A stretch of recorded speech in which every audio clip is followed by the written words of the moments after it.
Well, two very busy people that have found a moment to talk. I am so glad to have Jocelyne Morin, nurse. And oh my gosh, I found you on PodMatch. I love your story. And I love that you are a CEO. And I love talking to CEOs on my podcast, One Leg Up. And so thanks for joining my show. Of course. Thank you so much for inviting me. I'm really excited to be talking with you. Your story stuck out to me because you've really risen through the ranks and whatnot. But tell us about Loxentus. Just tell us about your story. Yeah, well, it's kind of interesting. I don't have one of those linear stories. Some people, they know exactly what they're going to do. They study business, they end up working for a company and then rising through the ranks, and that's how they end up where they end up. I was not that at all. So I actually have a degree in translation. And then I studied screenwriting. And for a while I was an actor and I was doing all these things. But I always had a passion for leadership. I just didn't recognize it as such. And what I also didn't understand that I understand today is through everything that I was doing, I was seeking to have impact. I wanted to somehow positively impact the lives of others. And it's only when I joined the software company, I was actually growing my writing business. And I joined them essentially as an executive assistant. But then I discovered just how much I could impact and just how much I understood about business. I had been a manager before. I had been in various positions before. So it's not like I was brand new to business. But this was not what I was intending to do. And then eventually I became director of accounts and content. And then they asked me to be their COO. And eventually they asked me to become their CEO. And it was in working with various professionals like CFOs and senior accountants that I really found this love and said, yes, this is my place. And then I was like, I need to expand. And then I created my own business, which is now WBE certified. So Women Business Enterprise certified, very proud of that. And it was in founding my own company and saying, you know what, I want to teach leaders how to be more positively impactful. And that's my true passion. And that's how I ended up where I ended up. Well, obviously, you are called the architect of success, and I'm kind of wondering how. I mean, how are you able to? Oh, how do you build success within your company and others as well? I think it comes with being true to your own values. And I'm going to say there are various ways of doing it, and success is relative, right? For one person, success is owning 3 houses and 10 cars and all these things.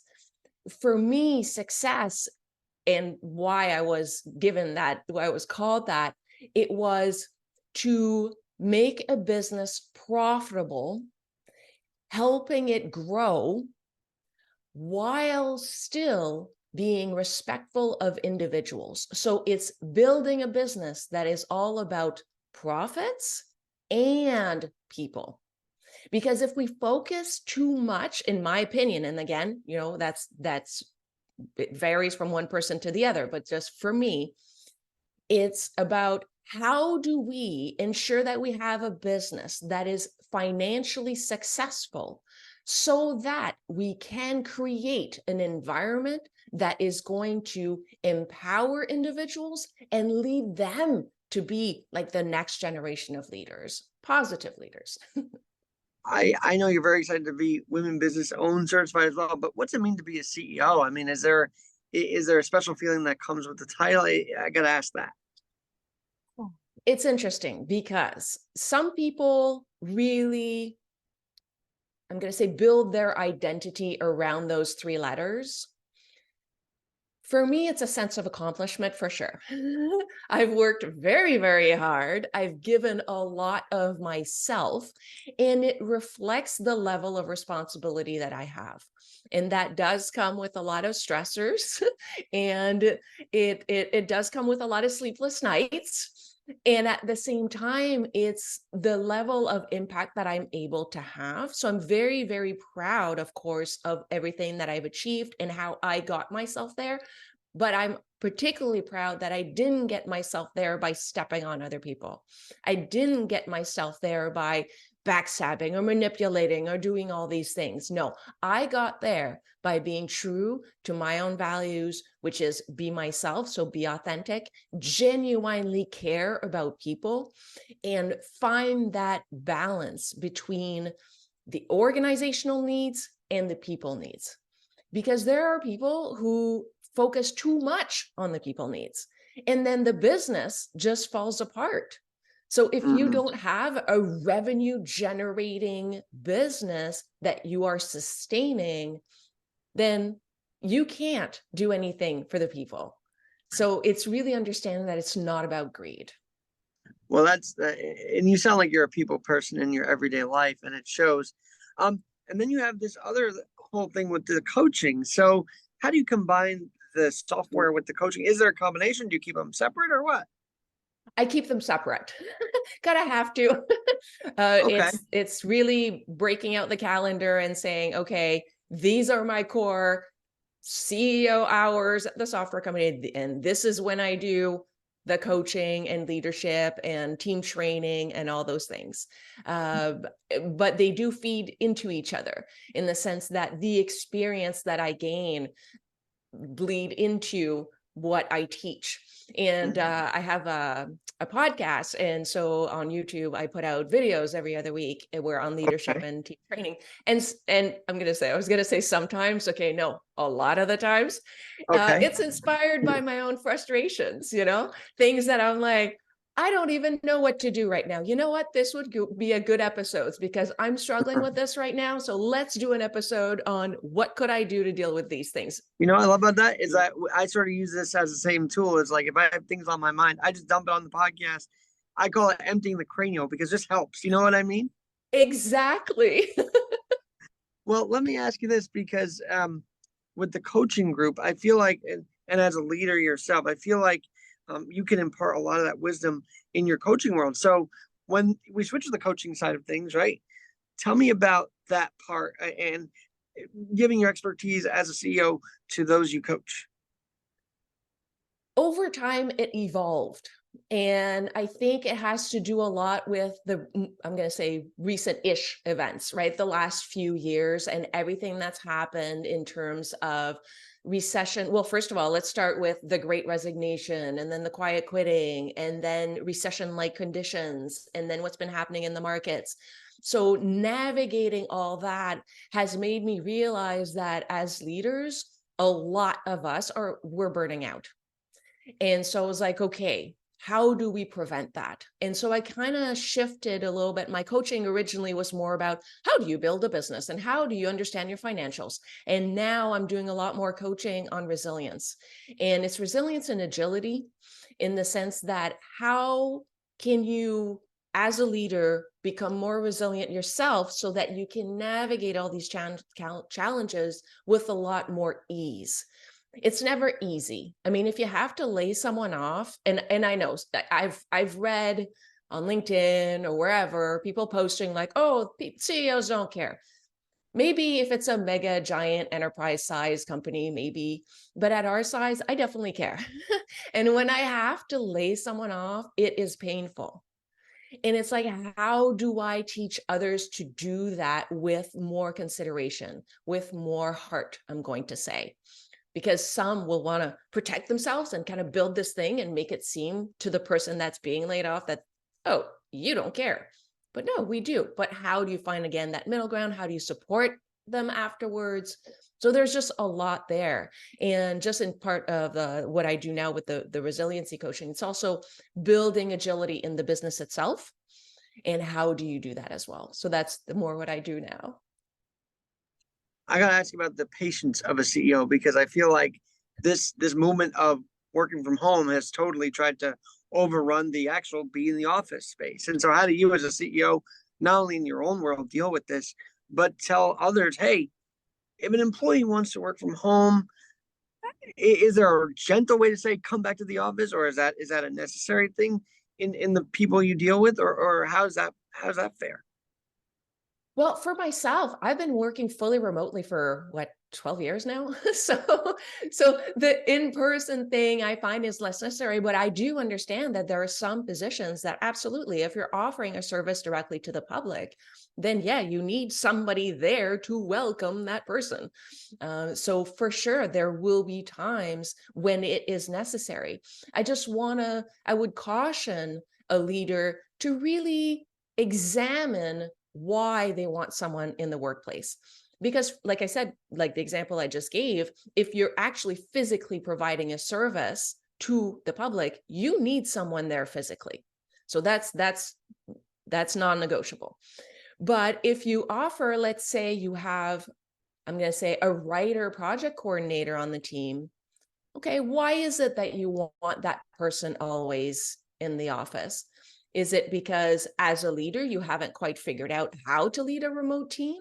Or is it that you don't trust your team member? If you don't trust them, then that's another issue. Because if you're like, well, if I can't see them work, then I'm worried that they're not working. Then you've got a different kind of problem there that you need to investigate. So Valid. Very, very interesting thought process on that. I just see in the headlines today, like everybody's saying, well, so and so is being laying off these workers because they're not coming back. But it sounds like in what you're dealing with, that's not that layoff. There's not a worry about layoff in that kind of way, I guess. no, not really. I haven't experienced that. I haven't needed to speak to anyone about that but yeah, I recognize that it's there. And for those who are dealing with that situation, that would be the advice that I would give, to really examine why they're asking for people to be in person. And if there is like a significant amount of collaboration, I mean, there are online collaboration tools. And Sure. again, it comes back to the leader. And are you training individuals to work in this new environment? And again, if there is really a necessity for an in-person, okay, can you reduce the frequency of it? So I think there are so many options to explore. In your journey to become CEO, have you noticed a change in leadership style over the years, and have you adapted from each leadership style that sort of was your boss or your CEO, if you will, that was directing you? That's interesting. I'm going to say that I don't believe that there necessarily has been a big shift in leadership. There has been a big shift in expectations. So I'm going to go like way back. I think employees were much more willing to put up, and it's literally put up with negative, let's say negative leadership, leaders who were more controlling, leaders who have had more difficulty with managing their emotions. Maybe they yelled more. And so people were more willing to put up with that. So it's not that they agreed with it or, oh, it was fine. It's like, almost like, oh, well, I guess that's the way it is. But this idea of leadership, I've always had a people-centric leadership. I just didn't have a word for it. And it's not until I came across Robert Greenleaf's Servant Leadership book that it just came to me. I'm like, whoa, this is my type of leadership. I didn't know that there was a word for it. And so for me, it was, my style of leadership has always been leaning into my own personal values of balancing, again, organization and people, and the necessity to elevate individuals so that they can do their best work. And I'm just going to give you an example. Sure, go for it. So I remember coming on board a brand new team, and the outgoing manager started telling me all about all the various individuals on the team that would be on my team. This person came to a very specific individual and said, ugh, this person, just get them on the fast track to firing. They're terrible. They're useless. Just don't even bother. I was like, okay, interesting. But I was always of the mindset, look, I'm going to make up my own mind. I got to know the individual, and I could see, yeah, productivity wise, there were some issues. I was like, okay, what could be at the root cause of this? So started talking to the person, but at the beginning, that person was very closed off. I think just from the previous manager behaving in a way that you need to change, you need to do this, you need to do that. I was like, hey, talk to me, like what's going on? So I built some trust. The person opened up to me, and it turns out this individual was dealing with something personal that was over a number of months.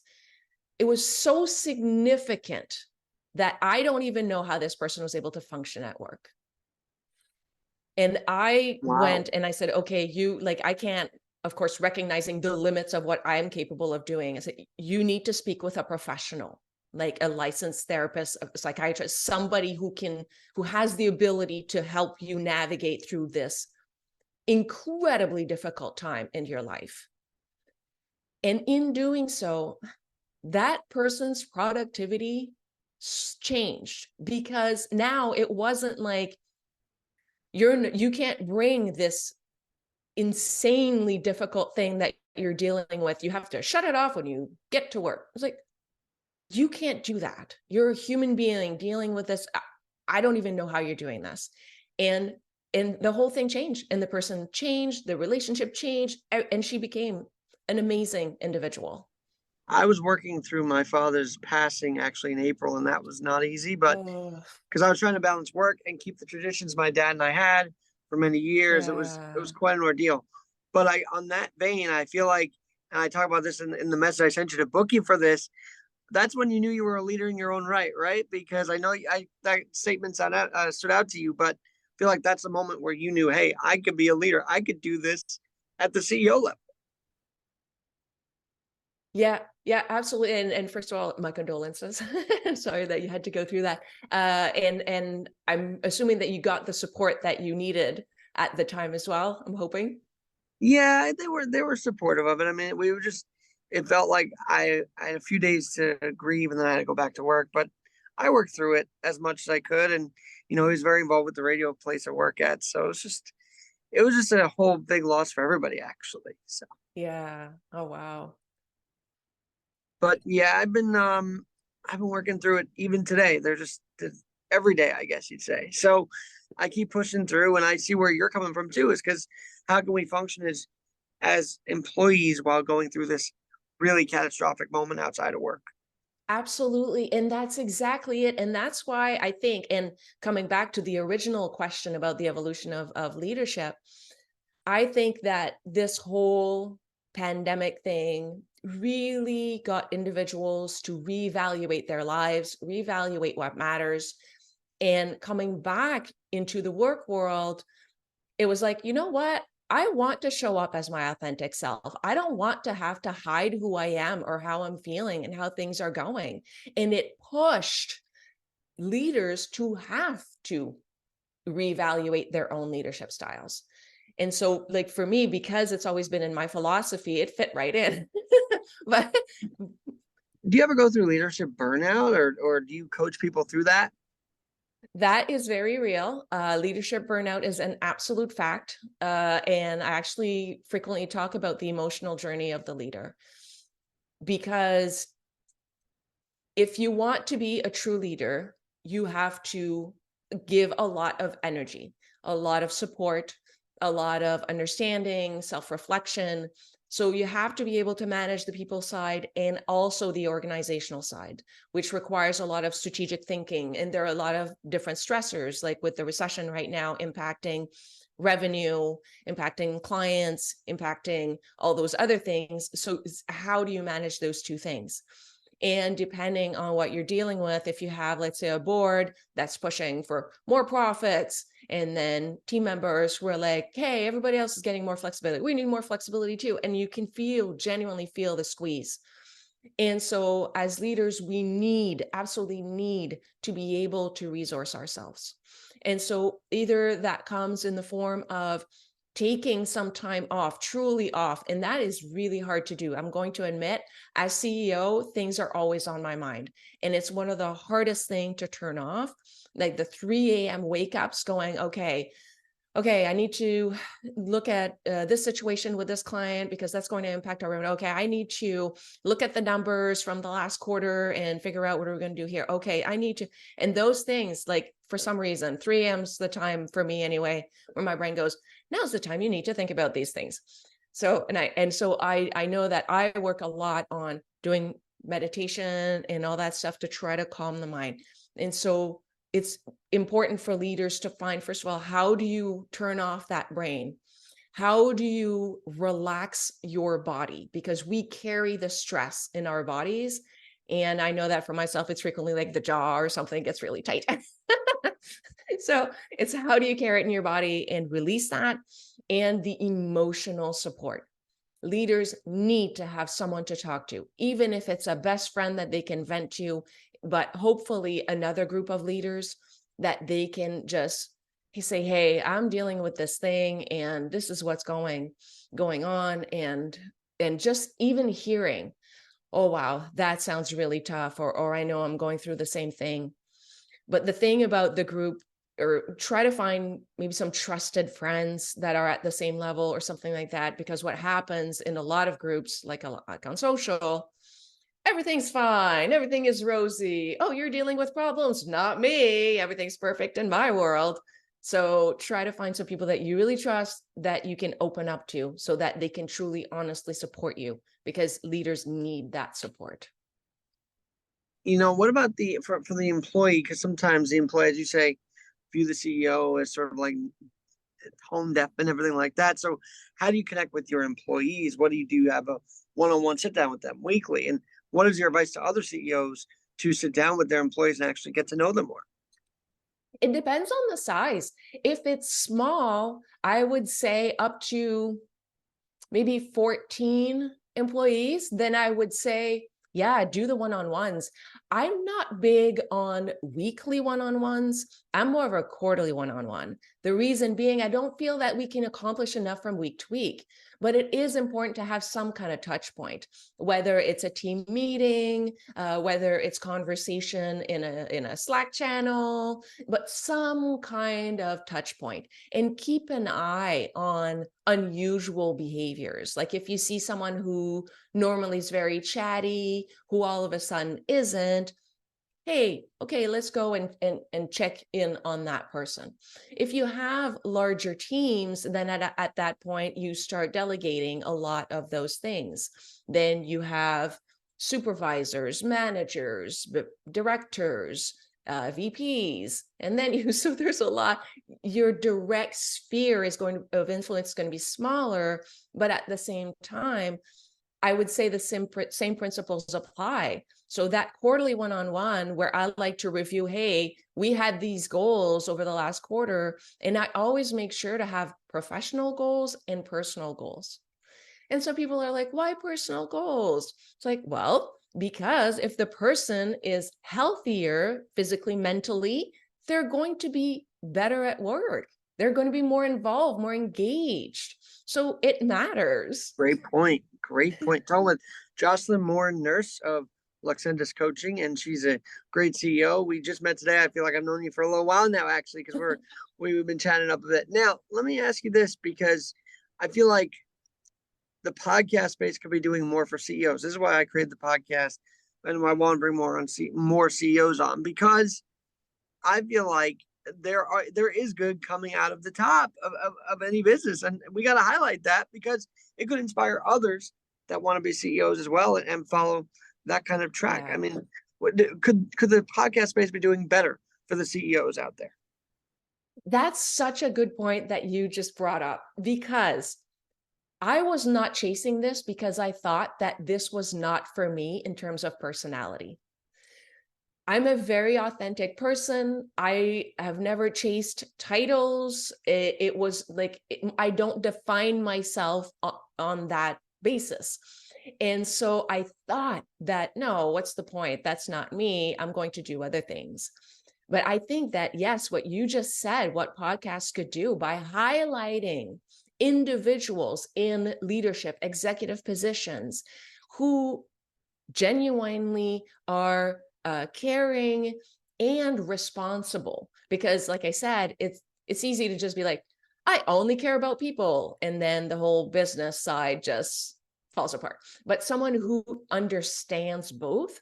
And I know others that also do the same thing. They're CEOs as well. And they create a group ownership type of environment. And so that also helps change lives, because some CEOs have implemented things like profit sharing or equity in the business or things like that, that help people who may have, let's say, less of an education or earn less. Then how can we support them? Well, hey, if they get a little bit of extra money through profit sharing, or they own a part of the company, then maybe that can be part of their retirement plan. So it helps elevate people's situation as well. And there are a lot of individuals out there. And I think it'd be great if, like you just said, podcasts could feature those types of individuals. And that way we can hopefully create a bit of noise and counter the CEOs who are all about, look at me in my private jet and my new car and all those things. I feel like, would you consider yourself a small business owner? Let me preface the next question with that. Would you consider yourself a small business owner, or is it a mid-sized business? What kind of business exactly? Small business. Small business. So another reason why I started this part of the podcast, because I'm tired of Small Business Saturday being the end of the support of small businesses. I mean, it's got to continue past that last Saturday in November. Wouldn't you agree? Yes, I agree. Yes, absolutely. And actually, I know I'm going to talk about it again, but the Women-Owned Business Program is so great. It's not a program, it's a certification. But what's so great about it is that it encourages just that. And it encourages working with other small businesses. And I would say, yeah, let's expand it to all small businesses. Like if you're a small business and you see an opportunity to collaborate with another small business, do that. And I know that government agencies frequently will encourage, let's say, 2 or 3 small businesses getting together to be able to provide a service. So they want to succeed. They offer all kinds of support as well. I know the Small Business Association has like free training and all kinds of things like that to help small businesses as well. So yes, that's all so them awesome. Together. No, I agree with you. And I just, this is why I have you on. And so would love to keep this connection going. And do you talk about this on your podcast as well? The whole necessity to keep the small business community sticking together through it all. I haven't done an episode on that yet, but maybe that's going to be my next one. I like it. So what can we listen when we listen to your podcast? What's the focus? Like, tell us what we can look forward to. Yeah, it's leadership and entrepreneurship tips. So I will talk about how to gain more trust with team members. I'm going to talk about how to understand your financials. I talk about how to, I'm trying to remember what were my last episodes. I have a bunch of them, but basically that's the kind of thing I talk about. And I'll drop the YouTube link on my description here in the podcast and vlog. Thank you. But I gotta say this, you mentioned a little while ago, you don't do it for greed. And I had a guy on yesterday, Andre Knight. He flips businesses, he buys and sells business. Quite a fascinating thing he does, but he's an entrepreneur as well. And how are you able to personally not think about the money more than the person? Like, how does that, is there a temptation for that or what? I'm going to say it might come down to need. I mean, maybe beyond that. Like what is your purpose in life and what you feel you're here for? And maybe some individuals feel that, hey, if I make all this money, I'll be able to create a charity and give back. So everybody has their own level of impact. I originally was all about the one-on-one impact, and now I'm growing into trying to have more of a significant impact at scale. But I would say it really is personality. I meet some people who, yeah, even though they don't have big titles or big jobs, they like to have a lot of things. In my life, it never was particularly important. Of course, I like comfort, but it wasn't something that I needed. My self-worth or my value is not attached to what I own. And I'm not saying that they are, that's not what I'm saying. I'm just saying for me that that's what it is. So I would say it's just about personality. Well, you are a very down to earth CEO, and I think that's a very rare comment to say because everybody thinks of CEOs in their ivory tower or whatnot. But here you are talking with me on this podcast, and I feel like you're a very down to earth person and CEO as well. And do you find when people approach you because you are a CEO, do they approach you as a person or as a CEO, or do you try and do you urge people when they talk to you to separate both of them and say, I'm a person, I'm not just the title, I'm a person. That depends on the context. Okay. And if it's somebody who is part of the organization, I think even if I want them, actually, I talked about that in one of my latest episodes. If they need to talk to you, you can be the best, most compassionate, most understanding, most human being ever. If there is that positional power, it will impact the relationship. And there will always be some filter there, because at the back of their minds, well, for most people, the back of their minds, they recognize that I could get fired. So or they could give me all the projects that suck, or they could turn down, and it's not a reflection on the leader necessarily. Again, even the best leader who does everything right will still see that. And it's just a function, I'm going to say, of survival. I mean, Got you. You're not going to go up to your boss and be like, you are ridiculous right now. You know that normally you're not going to do that. And so depending on how what the situation is, the person's going to approach me differently. So I recognize if it's business wise, there's always going to be that little bit of filter. But if it's just like friends, then yeah, we're just chatting. Well, and I feel like this has been a great chat, but I got to ask you one last thing, because what stuck out to me was the fact that you are the chair of the Forbes Business Council's Excelling as a Leader group. And I sort of back into that because you want to talk about your own story, but I'm like, well, let's talk about Forbes for real quick, because that's not a small title. That is a big deal. So tell us about being the chair of the Forbes Business Council's Excelling as a Leader group. Yeah, well, the Forbes Business Council has groups and has the council for various business leaders where we can talk and meet other business leaders who are doing various things. And so it allows us to discuss at a certain level about a number of challenges and how they're dealing with it. And so it's a really great opportunity to meet people.